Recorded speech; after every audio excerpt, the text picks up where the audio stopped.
Hey, just a heads up that the following content may be disturbing or triggering for some listeners and is not appropriate for children. Please take care of yourself and others who may be listening with you. Welcome to the Bonus Babies podcast, a show that has no easy answers, only hard questions.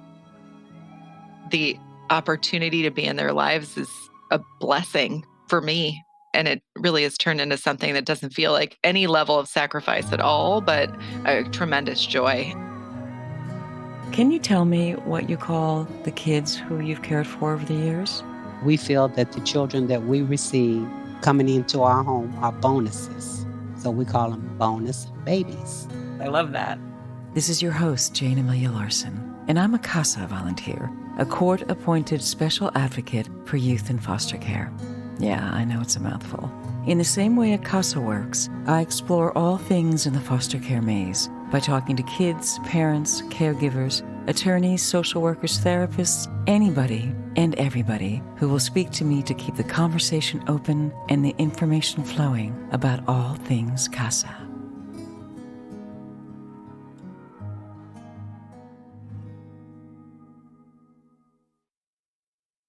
Sometimes you meet someone that is just so driven, so accomplished, so learned, so well-spoken, so wow, that it's just mind-boggling.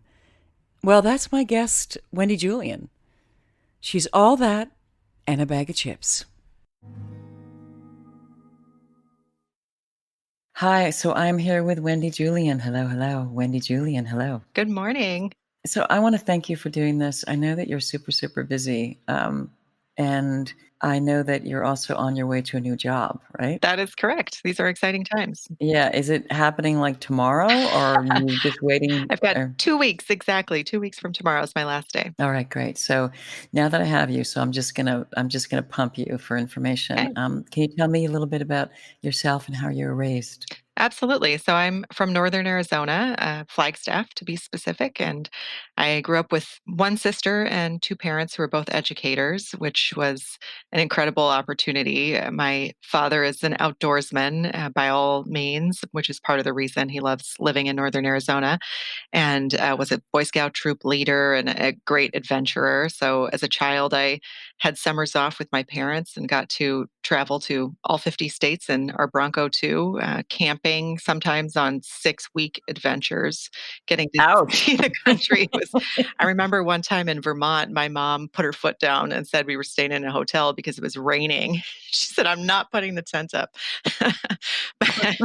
but other than that, we were camping, and I grew up with just a beautiful experience with my parents being real social justice oriented activists in their education world.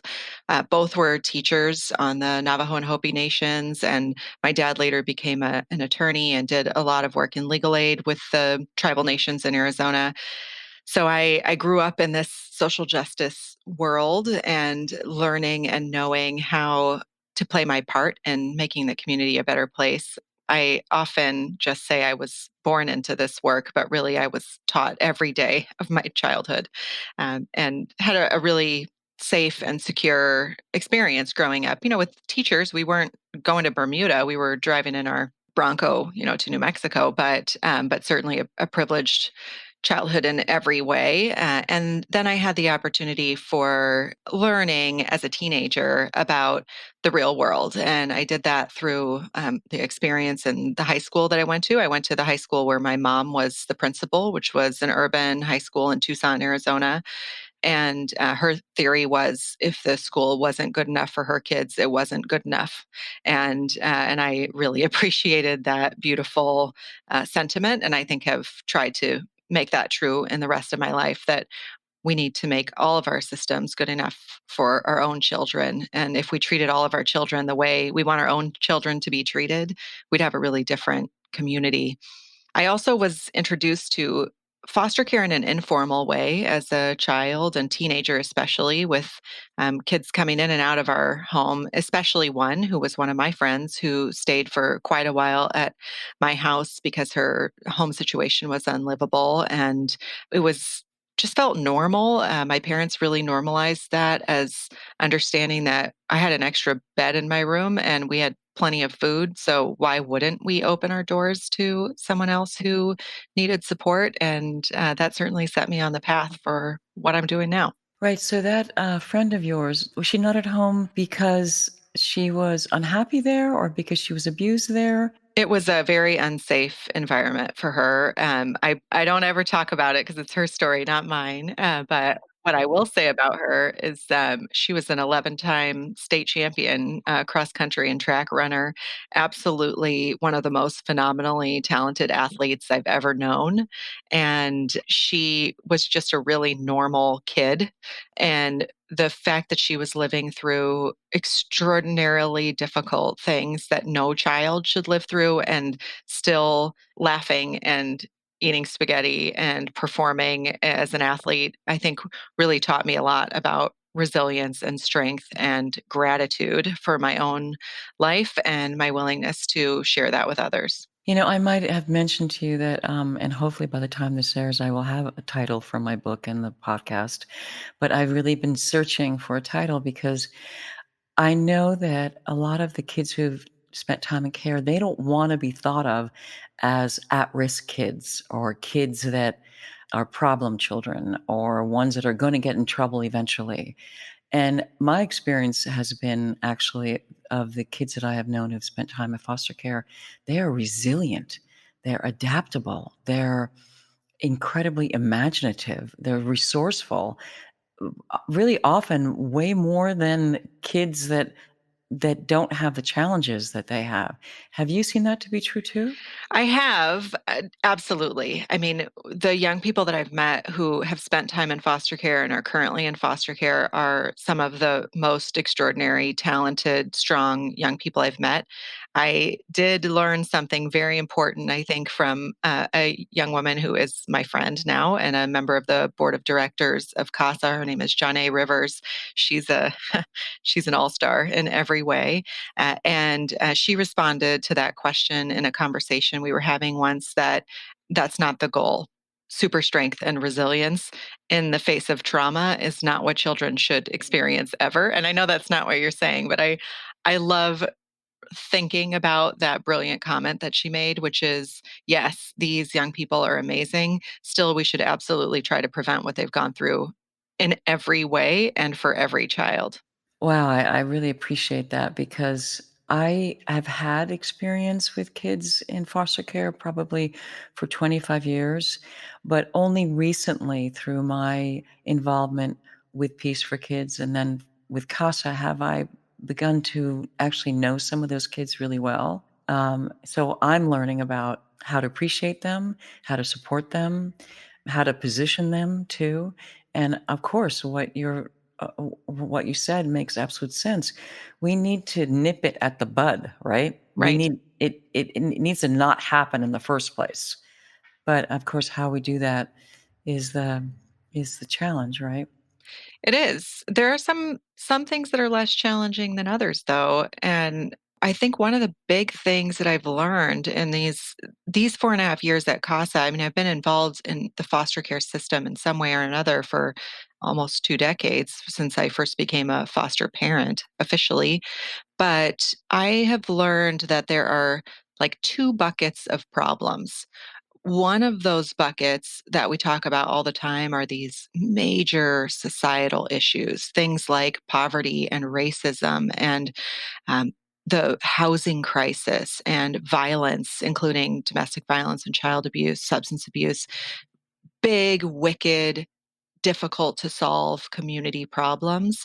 And those are issues we are working on at CASA, the county is working on. Everybody, I think there are lots of folks working to improve those systems.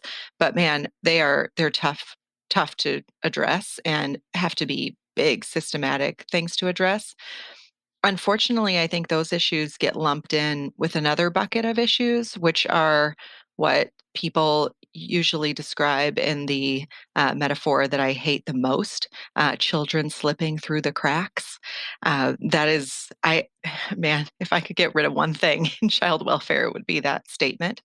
Because the other bucket is what happens once a child is identified as needing support and is in the foster care system. And the fact that our kids have multiple placements, huge turnover in their therapists, unsafe caregiver foster placements, are living in group homes, are having to stay in probation halls and camps because there aren't placements for them. All of those things, are homeless when they age out. I mean, my God, like, who are we as a community, Right. really? Those are solvable problems. Those are not wicked problems. We know how to fix those problems. And I don't think there's any excuse at all not to fund and create the resources and have the people who can solve those. And I want to keep those buckets separate. Wow. So you don't feel overwhelmed by that bucket or those buckets at all. You think those are all solvables. I don't think they're overwhelming at all. I mean, how hard is it to make sure that every 21-year-old aging out of foster care is housed? We have plenty of money for that in our county and in our country. It's about priorities. Mm-hmm, mm-hmm. Okay, so you are a mom. You have biological children. You've been a foster parent. You've also adopted one of the girls. That's Angela. Yes. Mm-hmm. I mean, if I need to strike that name, that's fine. By the Nope. way. Totally Okay. fine. Also, she's an adult now. Oh, okay. All right. So tell me about that. About how you decided. Okay, I'm doing this, and this was before you worked at CASA, because you're also CASA, as Right. well as the CEO of CASA. So can you track me that, please? Yeah, it's a very clear path. So I always wanted to have a big family when I was even a kid, and I got married when I was 19 and had my two oldest kids when I was 21 and 22. So that was a little wild and not something I would recommend. Although they're really fabulous humans, I love them so much. I can't imagine my life without them. But ooh, that was tough. So so then I took a break to go to school and try to work and have some sanity, and always wanted to have four. That was the plan with their dad. And so we planned on thinking about adopting. So that was the plan from the beginning. Then I had this incredible experience of becoming a foster parent. It was by accident in some ways. So, a young woman that I loved, that was my mentee, who I'd had a relationship with through work, where I was doing a lot of gang intervention and human relations and on campus dialogue with teenagers who had been involved in conflicts. And I met her, got to know her, and then one day found out that she was going to be taken away from her grandmother's custody and put into a group home if she couldn't find a placement. And it was only because her grandmother had lost her housing situation. So this was a temporary need, and it was a pretty easy decision to bring her in. So she was 15. My older kids, I think, were maybe maybe 7 and 8. They were much younger, and it was an opportunity for me to just provide her a safe place while she reunited with her sister and her grandmother quickly. And it was a loving, caring situation on all ends. No controversy at all. So what I didn't expect was what I was going to learn about the foster care system during that time. And I remember having a conversation with my ex-husband, like, it was so great to get to be in her life when she was 15. Can you imagine if we had been in her life when she was 5? That was the conversation we had.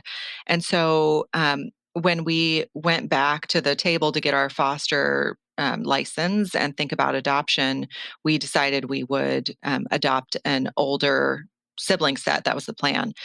So, as happens often, we got our license, and like the next day, had a recommendation for a placement, and it was one girl, which is funny because I have all nieces. I now have one baby nephew, but at that time there were no boys in the family except my son, and we thought we'd adopt a sibling set, but at least one of them would be a boy. So the recommendation we got was not a boy and not a sibling set, which is so typical. um, but the first day that we actually decided we're not going to meet her and audition her for this role as our foster daughter. We're going to go and have made the decision already before we meet her, and it was a Whoa! Wait. So once you decided, if we say yes, that's yes, no matter yes. what. She had been in 10 placements between the age of 2.5 and 5.5. 3 years, 10 Oh, placements. that's just And yeah, criminal.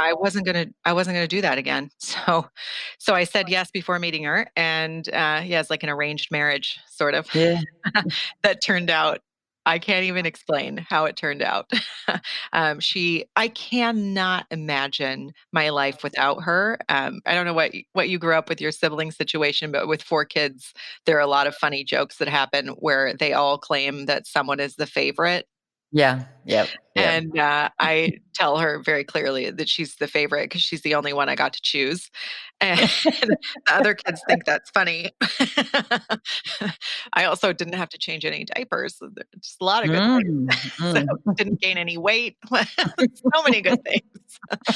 But, it was a tremendous challenge, and I don't want to make it seem like this is some kind of fairy tale because it wasn't, and I needed a lot of help and support from my family, my friends, from professionals, from therapists and psychologists, and that work continues and will continue for the rest of our lives as mother, as daughter, and in our relationship together, and it has been just extraordinary. So I learned I got to go to court. Have beautiful pictures from her adoption day right outside the CASA offices, which is so ironic.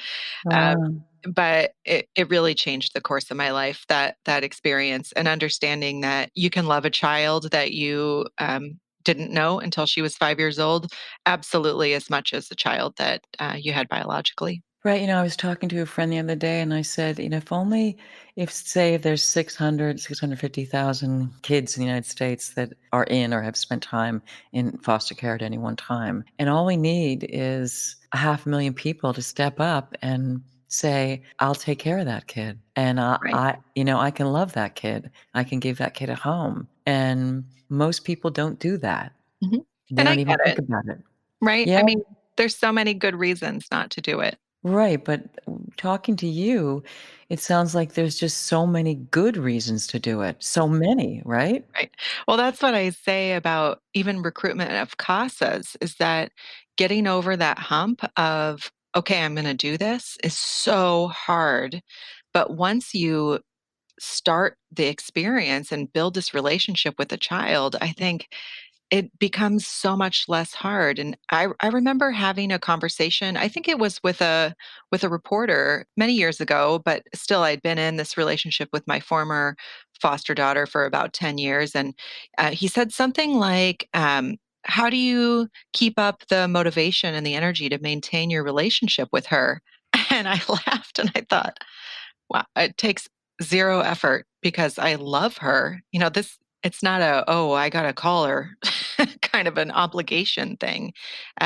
It really is about that human loving connection that can be built with somebody over a very short amount of time and doesn't have to be based on family relationships. Yeah, that's really true. I've discovered that for myself when and I've talked about this before in the podcast, but I was filled with trepidation when I was in training and uh I wasn't really sure if I was cut out for it. And I had all those fears like, is my kid gonna like me? Am I gonna be any good at it? Am I gonna fall apart? Is it gonna be something I can't handle and then need to drop out, which I was loath to do. So, but then of course, as soon as I engaged with the little girl, I was immediately 100% in.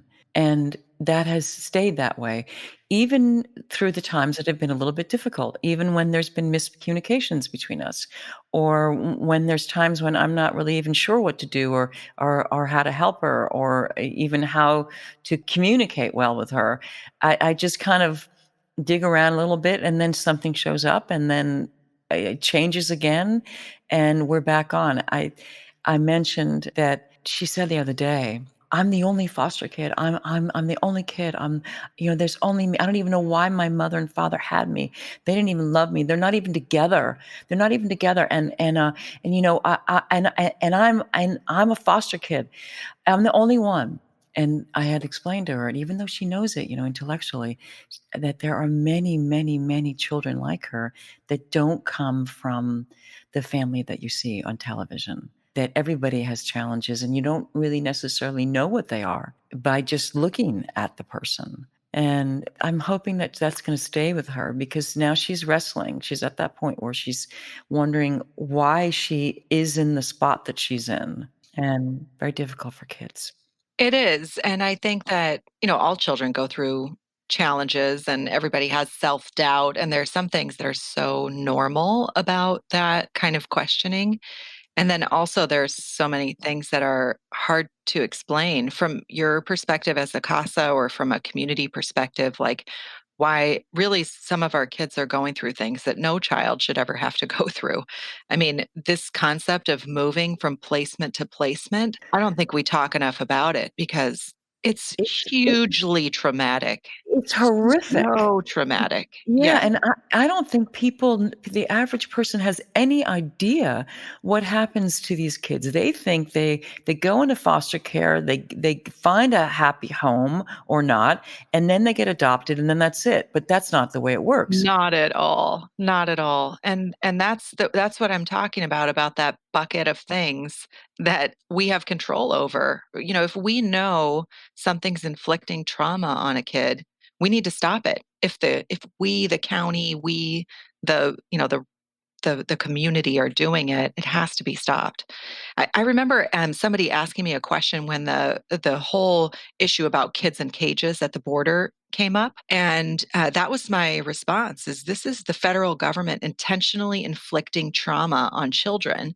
And if you had the federal government beating children physically, there would be such tremendous outcry. But scientifically speaking, inflicting trauma by separating them from their parents and putting them in a cage is the same thing. It maybe is even worse because physical wounds heal. Those wounds around inflicting trauma can have lifelong medical and mental health consequences that are really difficult to undo. And we got to stop inflicting trauma on our kids. And it sounds like such a simple thing to say, but there are ways we know how to stop doing it. And I think the state and the county have an obligation to do more. And a lot of that costs money. And where you budget your resources shows what your priorities are. And if we really prioritize our kids, we would make sure that they had the services they needed. Right. I was reading somewhere recently that the state or the county will pay approximately $40,000 for someone to take care of a kid from foster care. Why isn't that money given to the biological family to help them take care of the kid and give them services in order to keep the kid, in order to not have that kid taken away from them? Because it's not all, people always think it's always abuse, but as we know, it's really more often neglect. And that has to do Far more often.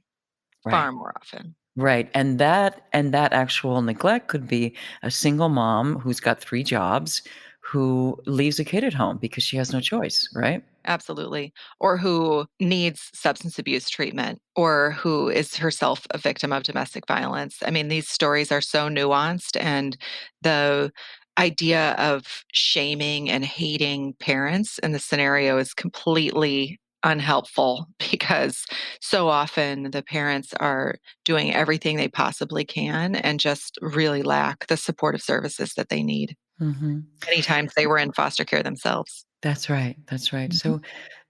So what do you think about the CASA program now that you've been the CEO and you're also a CASA?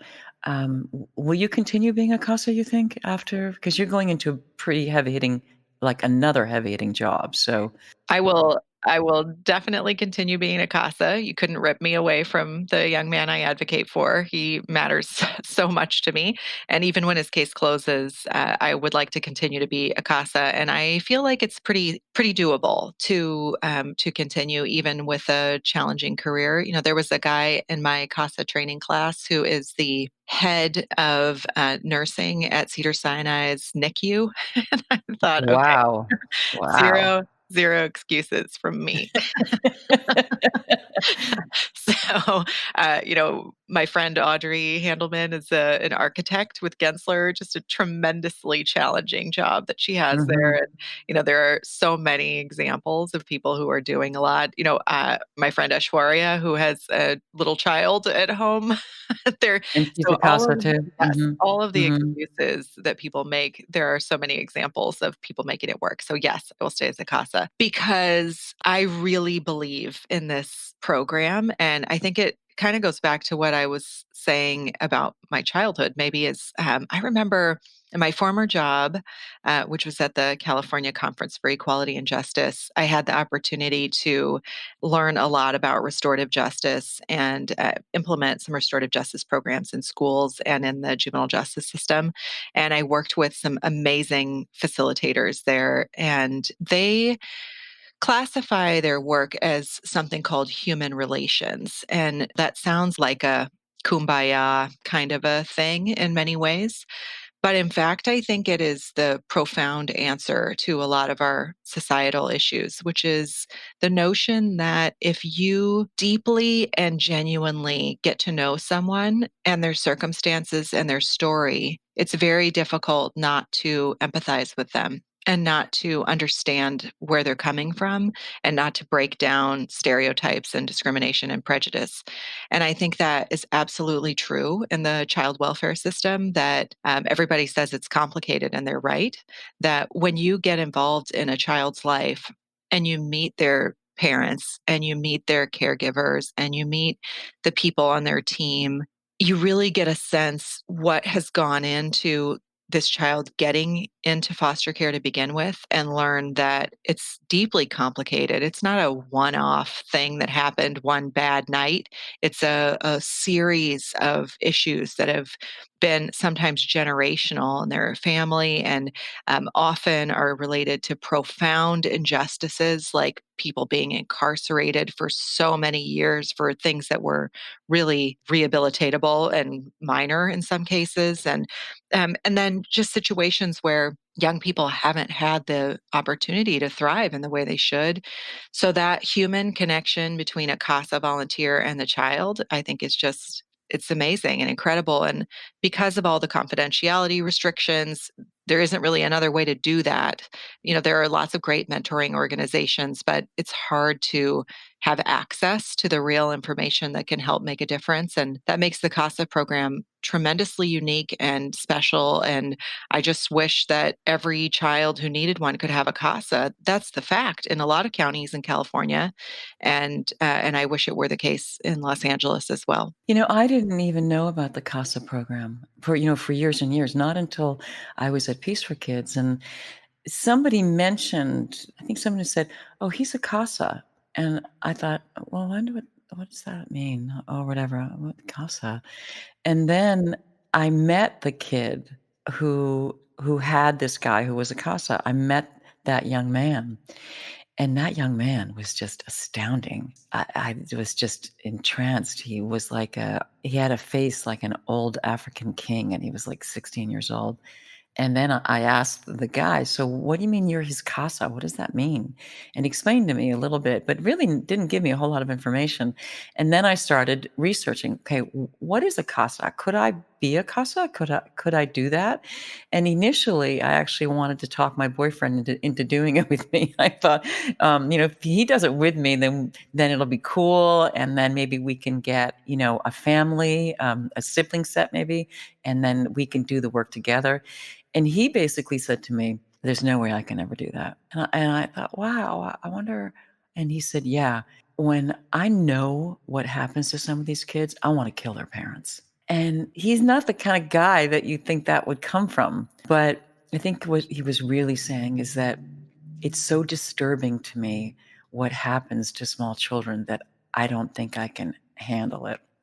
Now, funny enough, part of the training was, as you know, they want to make sure that you have somebody at home that can help you, that can be supportive for you, for the kind of work that you're going to encounter as a CASA, that you need a supportive environment to help you get through it. And he has been that for me very, very much. So even though he's not a CASA, he has helped me every step of the way. And of course, I've thought to myself, well, what if I didn't have him? Would I be calling my mom all the time, or my sisters, or I don't know. I actually talked to a lot of CASA friends from my training class and others, because there is a little bit of, how am I going to do this? What's happening? Especially at the very beginning. And I don't know if you felt this way, but I thought, well, what does that mean? How does that work? Why is it that way? Why has she had 4 caseworkers? Why have there been 4 attorneys? Why are there three placements in 2 years? All that stuff that we as CASAs face. And yet you got to plow through it, right, to figure out. In fact, there's a great quote from you, and I think this is about your CASA work, but maybe about your work in general. You say, "This is not a smooth road and not for the faint of heart, but it is the most rewarding path I could imagine walking." Can you tell me about that? Absolutely. I at one point, my former foster daughter, my mentee, and I were talking about doing a TED Talk. I think everybody's talked about that. And we were gonna call the TED Talk and then maybe write a book called, Do Hard Things. But I think that's what I mean by that quote, is that, this isn't easy. It's not easy, but nothing ventured, nothing gained. That's a very true concept, and that you have to be strong in areas where it doesn't feel like being strong, but you do it for someone else. And I think that as humans, we all have that ability. And I think it's something that comes naturally to us. And sometimes we turn off for our own self protection. And I'd love to see more people turn it on, because it's a risk. And I mean, I've made mistakes in this venture as a CASA volunteer. And oh my gosh, as a foster mom and adoptive mom, made huge mistakes, but so much better for me to have been there than not. And the end result ends up being a better outcome for another human being. So it feels like the mistakes are okay in some ways.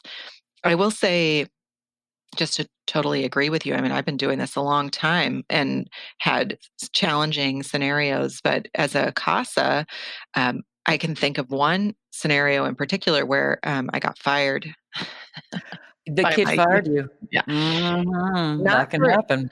not for anything I did. It was something really bad that happened in her life. This is my previous case. Just terrible. And she called me right after it happened, um, probably for support, but also to say, so she was a non-minor dependent, to say she wanted to be out of foster care. She didn't want to ever talk to me again, or her attorney again, or her social worker again, and she was just going to run away and be gone. And that was at about 10 o'clock in the morning. And I was obviously profoundly concerned about her safety and her mental health. And I called my supervisor at CASA, who's, it's funny because I'm the CEO and she's my supervisor, but she's Of course. way smarter than me. These issues. Has been dealing with this for a long time. And she said, okay, first, take a deep breath. It's going to be okay. You have a lot of rapport, long time relationship with her. She's a pretty stable young woman in general. And so this is what we're going to do. It's 10 a.m. You're going to wait until 5 p.m. Control yourself. And at 5 p.m., you're going to send her a text and you're going to say, I love you. I'm here. I'd be happy to talk about what happened. I want to know where you're going to stay tonight. What's going on? So I sent that message at 5 o'clock and she responded and she said, oh, this was so terrible and I was so scared and I don't want to leave. I want to just be safe and, I want to make a plan for when I'm out. But thank God for my supervisor. Like, she knew the right thing to do, and I had the support that I needed to do it in a situation that I may have made a really big mistake by like pushing too hard, because that I think tends to be my reaction, is I want to go and fix things. Right. You want to fix it. Yeah. Uh-huh. And that was, so it's definitely the right advice. But my point is that CASA volunteers it's so important to have the support at home, especially the emotional support and the day-to-day support, but also the support of super smart supervisors on staff who've been, they've seen a million different cases, so they have a lot of perspective on it, and that makes it a lot easier to do. Yeah, that's been my experience as well, that the supervisors are really, really great. The staff is really, really great. And one good thing about COVID, the one good thing, is that there's been the opportunity for all this online training, Mhm. virtual training, which really didn't happen in the same way before. There was training available, but not stuff every week about things that maybe for me, I often do training that has nothing to do with my case, thinking, well, I might have a case down the road, or I just want to know this because it gives me a fuller picture of everything that's going on. Yeah, it's been amazing, and we've learned a lot because of the immediate pivot to all online training and the pre-service training, the in-service training, and learned that there are some things that are actually better because of Zoom. As you're saying, because they're more inclusive and more people can join, and it encourages people to continue their learning. We in September of 2020, we actually had double the number of applications that we had in September of 2019. And I think the reason for that is that people that we've eliminated one of the obstacles, which is driving to children's court. So Yeah, yeah. it's kind of Mhm. cool how that technology is helping. And there are also some, of course, really big downsides. I mean, I've seen my kid 3 times since March, Mm, and I miss him so much, and I really wish I could go see him, but he lives with his grandmother, and I am not willing to risk that for her. So, right, right. it really is more about protecting him than protecting me even, with the visits, but there's something to be said for those face-to-face visits. That is something I'm really looking forward to changing, as people get vaccinated and it's safer to do the in-person visits. Yeah, I've had some real challenges with my kid in our communication via FaceTime because she doesn't really give as good FaceTime as I wish she did. She's like all over the room, and then a lot of times she's just like sending me emojis, and I'm trying to have a conversation with her, and she's like, "Wait, hold, hold, hold," and then she plays a video, and but so far we've kind of worked it out. So, can you tell me about what's this next job you're going to? What is this Yeah, mean? it's so exciting. So before CASA, my involvement in child welfare was really personal, just as a foster parent, adoptive parent. My career has been built on community organizing and criminal justice reform in a lot of different ways, including a lot of preventative work and intervention work and restorative justice work. But in general, hoping to be able to change policies. That's the reason I went to law school. I went to law school 10 years out of college after I'd worked as an organizer for a decade. And I went thinking that I hoped I would be able to take what I had learned, knowing real people and real stories, and turn that into policy that works better for people. And there's one story I remember from before I went to law school that I think defines so much of this. There was this young man, I think he was 19, so he's an adult. His name's Charles. And he was in my program, and he came to me to ask me for help because he had warrants that wouldn't allow him to get a driver's license. And he had a job offer and also wanted to go to college. So I took a look at his warrants and took them to the city attorney. And I mean, it sounds like I'm making this up, but he owed thousands of dollars in fees and fines related to his bench warrants. And it was all based on one original ticket, which was for speeding on his bicycle. Wow, Yeah. wow. So, because I'm a smartass, I was like, wow, how fast were you going? You know? Laughing about it to what is a really not funny situation. Fortunately, in this case, the city attorney agreed, and we were able to clean everything up and get his record clear and figure it out so he could move forward with his life. But he had me. Right, he had you. So the very fact that you had the ability to say, "I'm gonna have a look at this, and I'm gonna take it to the city Right. attorney, and I'm gonna make sure someone else looks at this and hopefully sees it the way that I do." Yes. So the new job is as the executive director of the Probation Oversight Commission. So this is a brand new role. The commission is also new. There is a probation commission, but that is sunsetting this month, and the new Probation Oversight Commission is quite different. It's actually unique in the nation. It's a 9-member civilian commission appointed by the Board of Supervisors with the direct task of overseeing probation reform in the county. There is extraordinary work that's gone into building this that has set out specific goals, which include things like closing down juvenile halls and camps, especially in their Right. current format, and Right. also separating out juvenile probation from adult probation, acknowledging that the response to a crime committed by a child, anyone under 18, a child under our laws, should be extraordinarily different than the response for someone who is of the age of majority. That's, of course, something I strongly support, but also integrating restorative justice and transformative justice for adults. And I'm very excited about that because I happen to love adults too, not Not just just children. kids. Oh, okay. And so many adults who are in the probation system, the criminal justice system in general, have also experienced really severe trauma in their childhoods and in their young adulthoods and adulthoods. And so the idea that we would build a probation system that is built on restoration and rehabilitation is really exciting to me. So I'll be a facilitator in many ways, not have um, it won't be my vision, my control over the reform efforts, but rather me leading this probation oversight commission to make those things happen.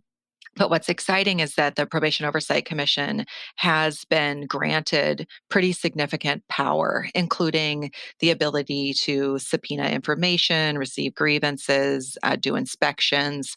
So the commission will have some authority that hasn't been invested in community leadership previously. And so it's kind of a magical moment to get to do, in many ways, what I've always dreamed of doing, which is see probation reform happen in Los Angeles County.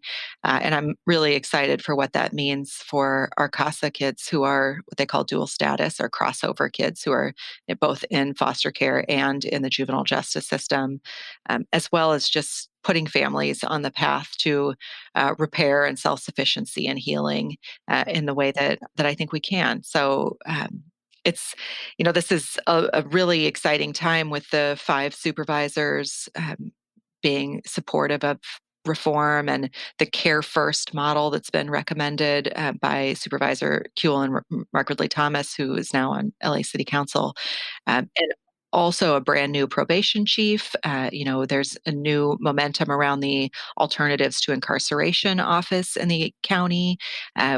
There is a new Department of Equity and Racial Justice within the county, the Measure J that just passed. There's all this exciting momentum, and I can't believe some days that I get to be a part of it. I'm really excited about it.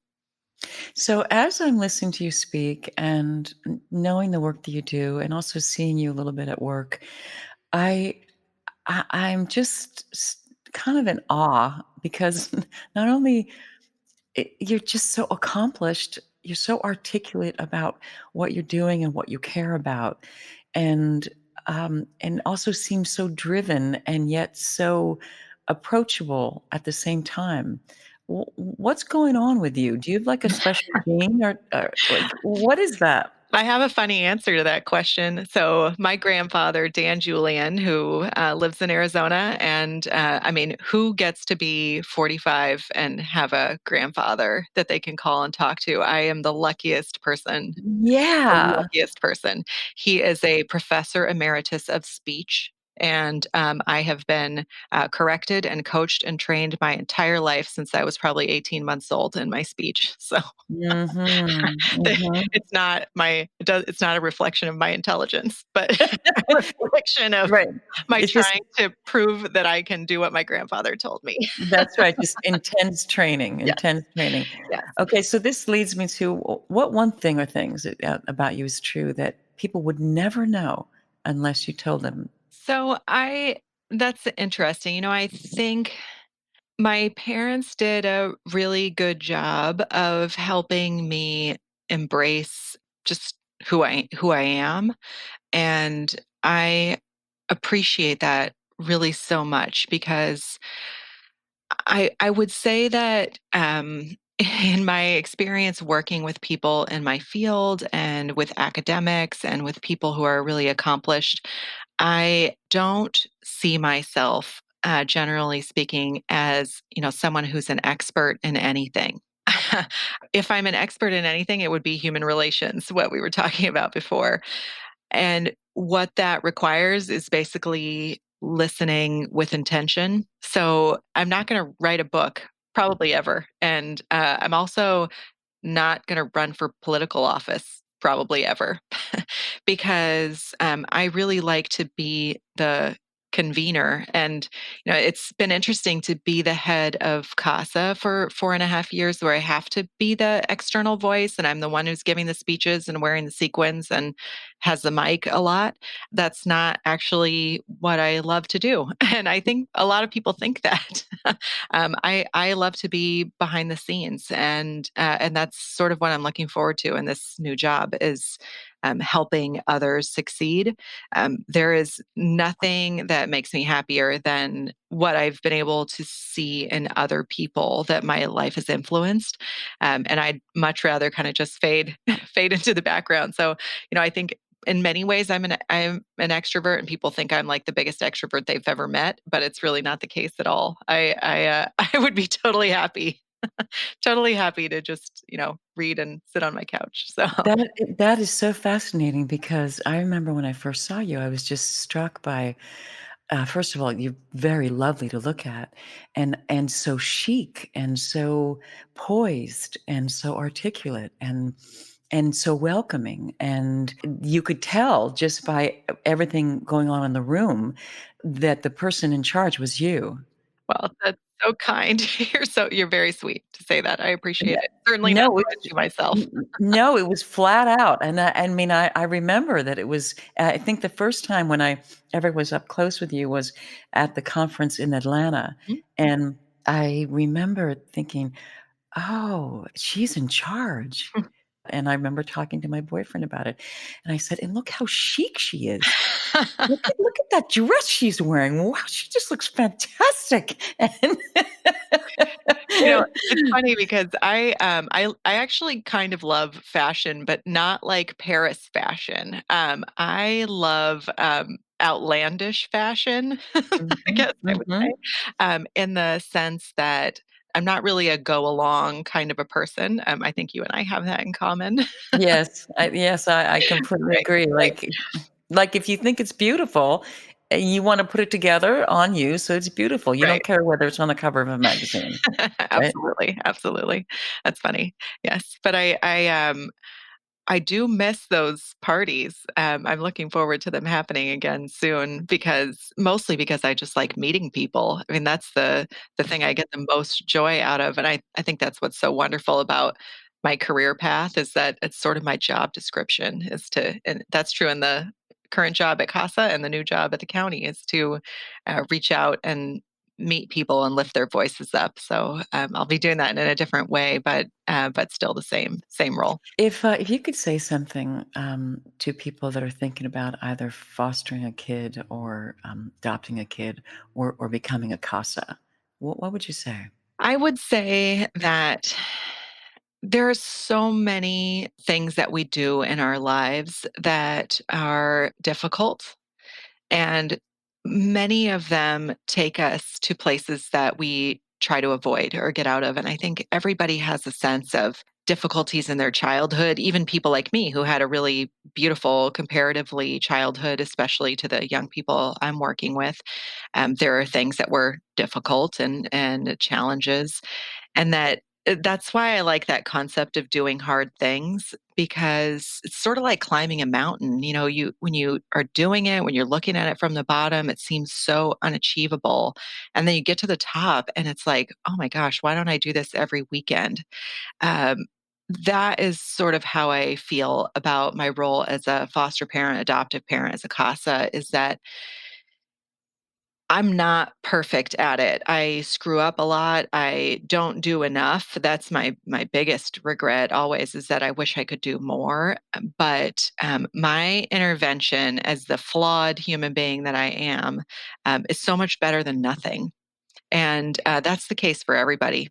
So I think that it's all about the decisions that we make in life and how we decide to challenge ourselves.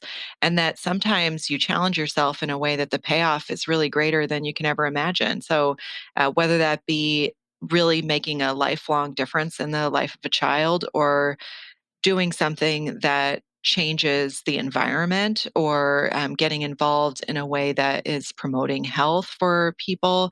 There's so many different ways to do good, and it makes you feel more human. I mean, I have heard a lot of stories about people wanting to find a sense of purpose. And, there are books written about it. There are a bazillion podcasts about it. And I can't really think of what that purpose looks like other than generating something that makes the world around me a better place. So whether, sometimes I guess that could be through art and beauty, but a lot of times that's through just caring relationships with other humans. And who better to care for than a really cute kid? So whether they be 9 or 19. They're all really cute, and the opportunity to be in their lives is a blessing for me, and it really has turned into something that doesn't feel like any level of sacrifice at all, but a tremendous joy. And I've found that sense of purpose, and I feel really lucky about it because I don't have to question what my purpose is. I mean, my purpose is like spending my extra time hanging out with a kid who sends me funny emojis. I love that you said that about yours because mine does that all the time.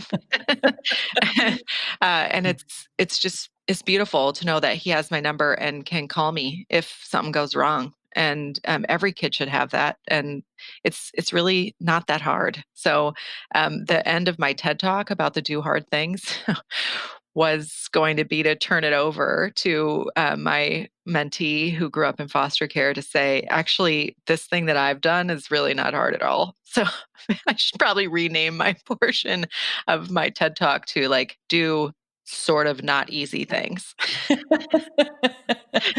Doing hard things is what our kids do. Living through abuse and neglect, moving from house to house, worrying about where you're going to live. That's what's hard. Being a volunteer is like rewarding. Wow. All right. Well, listen, thank you. I'm gonna appreciate that because I feel that way myself. I really do appreciate it. Thank you, Wendy. Thank you, Jayne Amelia. This is such a wonderful concept that you have here to share your care for others with other people. It's beautiful. Thank you for including me. Woohoo! So Wendelyn Julien really is making the world around her a better place. And she's doing it with intention. She really is doing it. And she makes it seem like anybody can do it. If you just want to, you just decide to. You just do it. And it's not that hard. Yeah, I told you, she's all that and a bag of chips. If you see something, say something. If you suspect that a child's health or safety is jeopardized in any way by parents or anyone else, contact the Child Protective Services Agency in your county. 24-hour hotlines are staffed by trained social workers who will help you through the process, and you can do so anonymously. In California, you can call the Child Protection Hotline at 800-540-4000. So if you see something, say something. You might be saving a child's life. I want to thank the supremely talented Christina Apostolopoulos for her beautiful music, Eferisto. To hear more of her music, go to Spotify and Instagram at Christina Aposto. That's CHRISTINAAPOSTO. I know you want to. Her stuff is really great. And thanks to my audio producer extraordinaire, Marcos Campito. I'm glad I found you. Thanks for listening, and if you like what you hear, please rate us and hit subscribe.